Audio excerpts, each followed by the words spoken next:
বসিরহাটে BJP CPM ছেড়ে তৃণমূলে যোগদান। মিনাখার উত্তর আখড়াতলার 180 নম্বর বুথে দলবদল। বিজেপি সিপিএম ছেড়ে তৃণমূলে যোগদান করল শতাধিক কর্মী।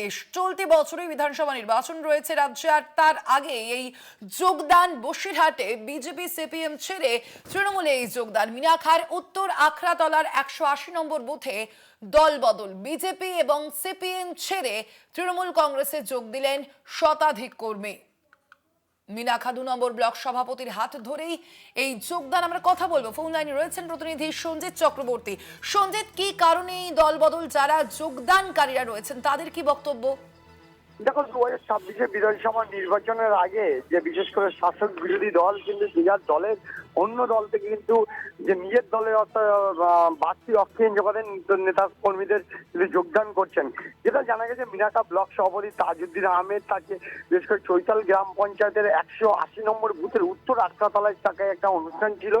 সেই কর্মসূচি ছিল তৃণমূল কর্মী সমর্থকদের। সেই কর্মসূচিতে সিপিএম এবং বিজেপিতে তারা যোগদান করেন। তাদের মূলত যেটা দাবি, যোগদানকারী যেটা তাদের বলেছেন যে বিশেষ করে একদিকে যুবসাথী যে রয়েছে, বেকার যুবক যুবতীদের জন্য যে ভাতা চালু করা হয়েছে, অন্যদিকে সামাজিক যে প্রকল্প রয়েছে, মৃত্যু থেকে বিশেষ করে জন্ম থেকে মৃত্যু পর্যন্ত যে প্রকল্প, যেই প্রকল্প পেয়ে মানুষ সুবিধা পাচ্ছে, তাতে সেই উন্নয়নের শরিকতে মমতা বন্দ্যোপাধ্যায়ের হাতকে শক্ত করতে আমরা যে দল ছেড়ে যোগদান করলাম, যাতে মানুষের কাজ করতে পারবো।